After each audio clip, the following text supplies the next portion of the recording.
শুভ সকাল বন্ধুরা, সবাইকে জানাই আমার অনেক ভালোবাসা, সেই সঙ্গে বড়দের অনেক প্রণাম। আশা করছি তোমরা খুব ভালো আছো আর যে যেখানেই আছো ঈশ্বরের আশীর্বাদে সুস্থ আছো। এখন ঘড়িতে সময় সকাল 9:30। তোমাদের সঙ্গে নিয়ে আজকের ব্লগটি এই সকাল থেকেই শুরু করছি। মিস্ত্রিদের জন্য চা তৈরি করে নিয়ে দোতলায় এসেছি আর এদিকে কাজকর্মগুলো একটু ঘুরে ঘুরে দেখলাম। আর বিশ্বাস করো, সারাদিনে কিন্তু একবারও যাই না দোতলায়, তো এই যখন চা দিতে আসি তখনই কিন্তু একটু কাজকর্মগুলো দেখি। এদিকে নিচে চলে এসেছি, এসেই প্রত্যেকটা ঘর ঝাড় দিয়ে নিয়েছি আর আমি একটু পরেই স্নান করব। ওই জন্যই ভাবলাম যে ঘরগুলো ভালো করে ঝাড় দিয়ে নিই, তারপর স্নানটা করে নেব। তো এদিকে জানো তো অনেক ধুলোবালি, তো ওই জন্যই কিন্তু স্নানের আগেই আমি ঘর দুয়ারগুলো একটু ঝাড় দিয়ে থাকি। তো এখন এই যে পাপোশটা জায়গা মতো জায়গায় রেখে দিলাম।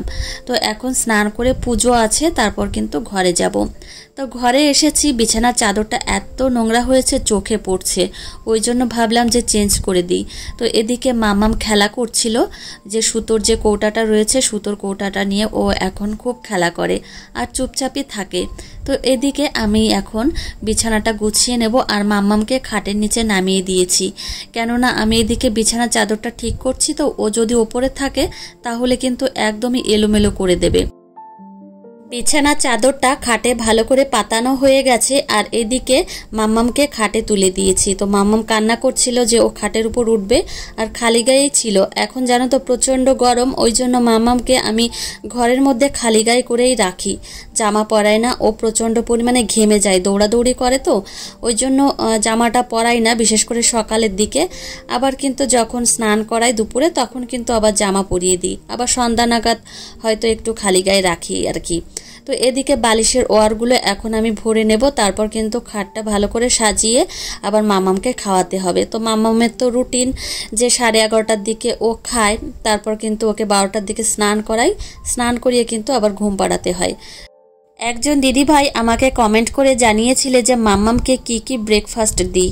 তো দেখো, মাম্মামকে কিন্তু আমি কখনোই একই খাবার দিই না, একটু ঘুরিয়ে ফিরিয়ে কিন্তু খাবারগুলো দিই। তো তোমরা যদি চাও তাহলে কিন্তু অবশ্যই আমি একটা ভিডিওর মাধ্যমে দেখানোর চেষ্টা করব। তো যাই হোক, এদিকে কিন্তু বিছানাটা গোছানো হয়ে গেছে আর এই যে সুতোর কৌটাটা আমি এখন রেখে দেব, না হলে কিন্তু এই কৌটা নিয়েই খেলতে থাকবে। আর মামামকে আমি খাওয়াবো ডিম সিদ্ধ আর আপেল সিদ্ধটা খাওয়াই। আর জানো তো আমার মেয়েকে কিন্তু ডিম সিদ্ধ সেই সঙ্গে আপেল সিদ্ধ কিন্তু প্রত্যেক দিনই খাওয়াই, তো এটা কিন্তু ওর খাওয়ার রুটিনের মধ্যে থাকেই। তো এদিকে দেখো কাজকর্ম আমি অনেকটাই গুছিয়ে নিয়েছি আর এখন আমি খাটের এই পাশে যে বিছানা চাদরটা ঝুলিয়ে রয়েছে সেটাও গুজে দেব। তো আজকে ভেবেছিলাম ঘরটা ভালো করে একটু গুছিয়ে নেব, কিন্তু 11:30টা প্রায় বাজতে আসলো, ওই জন্য এখন আর ঘরটা গোছাবো না। মামামকে আগে খাইয়ে স্নান করাবো, ওকে ঘুম পাড়াবো, তারপর কিন্তু ঘরটা গোছাবো। তো এদিকে দেখো বিছানা চাদরটা কিন্তু সাইড দিয়ে ভালোভাবে সেট করা হয়ে গেছে। ঘরের কাজগুলো একটু গুছিয়ে চলে এসেছি, পুরোপুরি কিন্তু গোছানো হয়নি। এদিকে অনেকটা সময় হয়ে গেছে জন্য মামামের খাবারটা রেডি করছি। ডিম সিদ্ধটা আজকে বেশি হয়ে গেছে, আর বেশি সিদ্ধ হলে কিন্তু মানে একটু রবার টাইপের হয়ে যায়। তো যাই হোক, এটা কিন্তু হাত দিয়ে মেখে মামামকে খাওয়াবো। আমার মেয়েকে কিন্তু এখনও আমি চামচ দিয়েই খাওয়াই, আমি কিন্তু হাত দিয়ে খাওয়াই না। তো যাই হোক, আমার কিন্তু চামচ দিয়ে খাওয়ালে সুবিধা হয়, ওই জন্যই কিন্তু আমি খাওয়াই। তো যাই হোক, আমার মেয়েকে যখন আমি হাত দিয়ে খাওয়াবো তখন তো তোমরা দেখতেই পাবে। তো যাই হোক, বাদ দিই ওইসব কথা। এদিকে আমার মাম্মামকে কিন্তু স্নান করাতে নিয়ে চলে এসেছি। মাম্মামের বাথটবে কিন্তু জল রোদ্দুরে দিয়েছিলাম, প্রচণ্ড গরম হয়ে গেছিল, আজকে কিন্তু রোদের প্রচণ্ড তাপ, ওই জন্য অর্ধেকটা জল ফেলে দিয়েছি, আবার ঠান্ডা জল মিশিয়ে এই যে স্নান করাচ্ছি। তো মাম্মাম এখন স্নান করছে। তো যাই হোক, ঝটপট করে স্নান করিয়ে ঘরে নিয়ে এসেছি, এখন মাম্মামকে রেডি করাচ্ছি, ওকে আবার ঘুম পাড়াবো। তো ঘুম পাড়িয়ে আবার আমি ঘরটা একটু গোছাবো। ঘরটা সত্যি কথা বলতে প্রচণ্ড এলোমেলো হয়ে রয়েছে। আজকে আমি 9:45টার সময় স্নান করেছি, আর স্নান করা হয়ে গেলে কিন্তু সংসারে অনেকটা কাজই হয়ে যায়। তো এদিকে দুপুরবেলা তো আমার রান্না বান্না করতে হয় না, দুপুরবেলা কিন্তু আমার শাশুড়ি মাই রান্না করে থাকে। অনেকে হয়তো আমাকে জিজ্ঞাসা করো যে দিদি ভাই দুপুরবেলা তোমাদের বাড়িতে কে রান্না করে। তো দুপুরবেলাতে আমাদের বাড়িতে আমার শাশুড়ি মা রান্না করে, আর সকালে আর রাত্রেবেলা আমিই রান্না করি। মাম্মামকে এখন আমি মুখে ক্রিম লাগিয়ে দিচ্ছি। আর এই ক্রিম লাগাতে আসলে এত পরিমাণে দুষ্টুমি করে, আগে এত দুষ্টুমি করতো না, তো এখন এই ক্রিম লাগাতে আসলে প্রচণ্ড পরিমাণে ছটফট করে। তো এদিকে এখন আমি কাজলের টিপ দিয়ে দিচ্ছি। কাজলের টিপটা দেওয়ার সময় কিন্তু একদমই চুপচাপ বসে থাকে, তো পায়ের নিচে একটা দিই আর পাটা এগিয়ে দেয় যে মা এখানে দাও। তো এখন টিপটা যাতে না ওঠে ওই জন্য একটু পাউডার দিয়ে দিলাম। তো এখন কিন্তু প্রচণ্ড পরিমাণে গরম পড়ছে, আর এখন যে গরম, এই গরমে কিন্তু বাচ্চাদের ঘামাচি হবার অনেকটাই সম্ভাবনা থাকে। ওই জন্যই কিন্তু বাচ্চাদের স্নানের জলে একটু সুথল বা একটু নিমপাতা জল মিশিয়ে দিলে কিন্তু বাচ্চাদের ঘামাচিটা হয় না। তো মাম্মাম কিন্তু আমার ঘুমিয়ে গেছে, এদিকে আমি চলে এসেছি বাকি যে ঘরে কাজগুলো সেগুলো করতে। তো এখন আমি এই আলনাটা গুছিয়ে নেব। রবিবার আমাদের পাড়াতে একটা বিয়ের নিমন্ত্রণ আছে, তো যাই হোক আজকেই একটা শাড়ি বের করে রাখবো যে কোন শাড়িটা পরবো।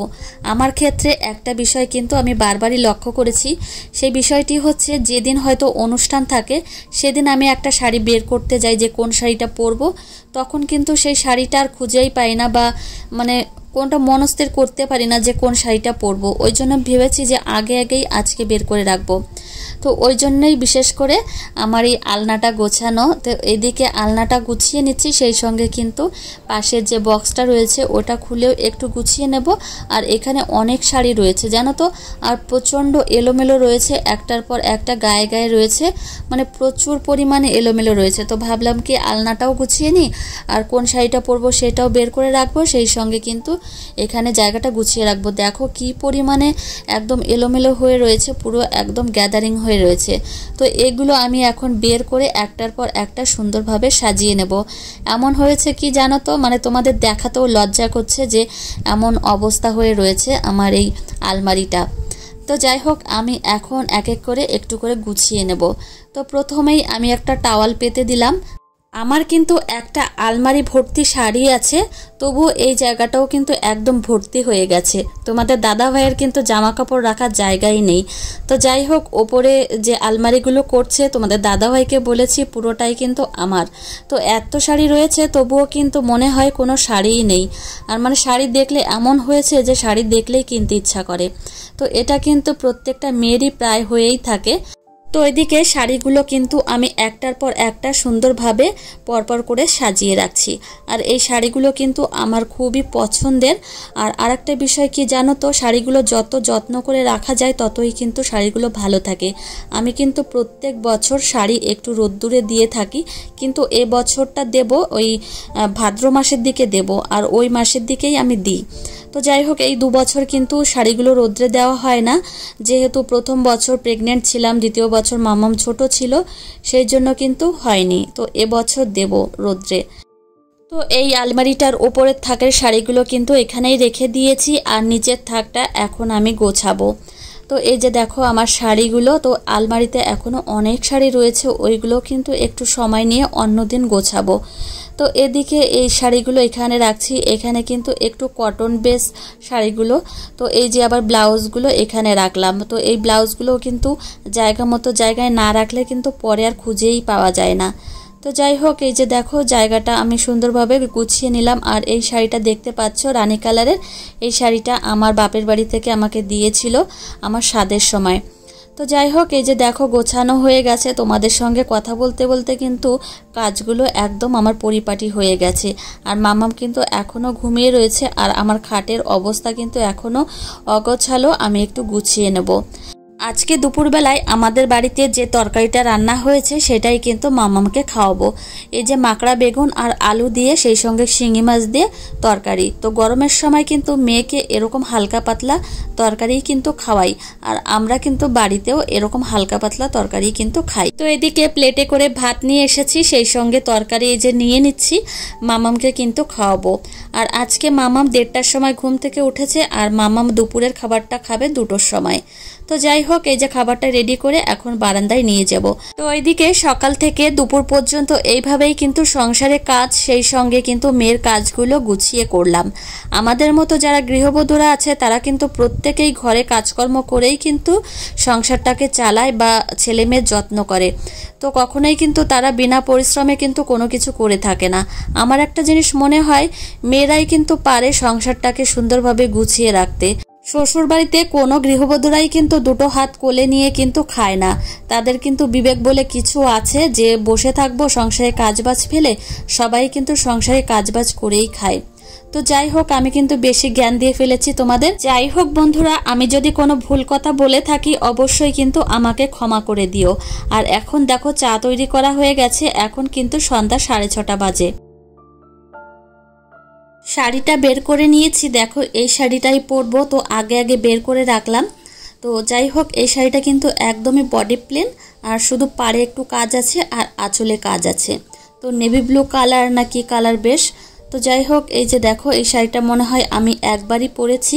তোমাদের দাদাভাই শাড়ি বের করা দেখে আমাকে বলছে যে বিয়ে বাড়িতে হয়তো যাওয়াই হবে না, কেননা কালকে ঝড় বৃষ্টি হবে, ওই জন্যই কথাটা বলল। তো যাই হোক, আমি আগেই বের করে রেখেছি, যদি যাওয়া হয় তো ভালো কথা, আর যদি না যাওয়া হয় সেটাও কিন্তু ভালো কথা। এই শাড়ির সঙ্গে কোন ব্যাগটা নেব সেটাই কিন্তু দেখছিলাম। বিশেষ করে এই যে কালো কালারের যে ব্যাগটা রয়েছে এটা, আর সেই সঙ্গে গোল্ডেন কালারের একটা ব্যাগ রয়েছে। এটা কিন্তু অনেকদিন আগে একটা বিয়ে বাড়িতে গেছিলাম, সেই উপলক্ষে বের করেছিলাম, আর কিন্তু রাখা হয়নি। তো যাই হোক, শাড়ি এবং ব্যাগ দুটোই কিন্তু গুছিয়ে রেখে আমি আবার যাব রান্না বান্না করতে।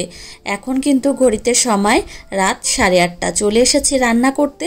আর জানো তো আজকে কাউ মিল্কটা কেটে গেছে, ওই জন্যই কিন্তু সকাল সকাল আমি কাউ মিল্কটা ছেঁকে রাখি, আজকে বোতলের মধ্যেই ছিল।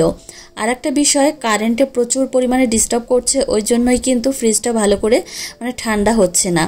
রাতের রান্নাবান্না কিন্তু একদমই কমপ্লিট হয়ে গেছে। এদিকে কিছু বাসন কোসন হয়েছে, এখন একটু হাতে হাতে ধুয়ে রাখছি।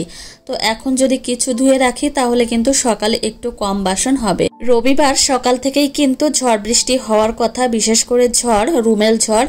তো আমাদের এখানে শনিবার রাত থেকেই কিন্তু প্রচণ্ড পরিমাণে হাওয়া দিচ্ছে, জানি না রবিবার কি হবে। তো এদিকে কিন্তু রান্নাবান্না কমপ্লিট হয়ে গেছে। আর আজকে আমার মামামকে খাওয়াবো সিদ্ধ ভাত। আদিশ্রীকে বেশিরভাগ সময় রাতের দিকে আমি সিদ্ধ ভাতটাই খাওয়াই, বিশেষ করে আলু সিদ্ধ, সেই সঙ্গে একটু বাটার দিয়ে খাওয়াই। তো এদিকে দেখো আমুলের বাটার নিয়ে নিয়েছি, আর অনেকটাই প্রায় শেষের দিকে হয়ে এসেছে বাটারটা।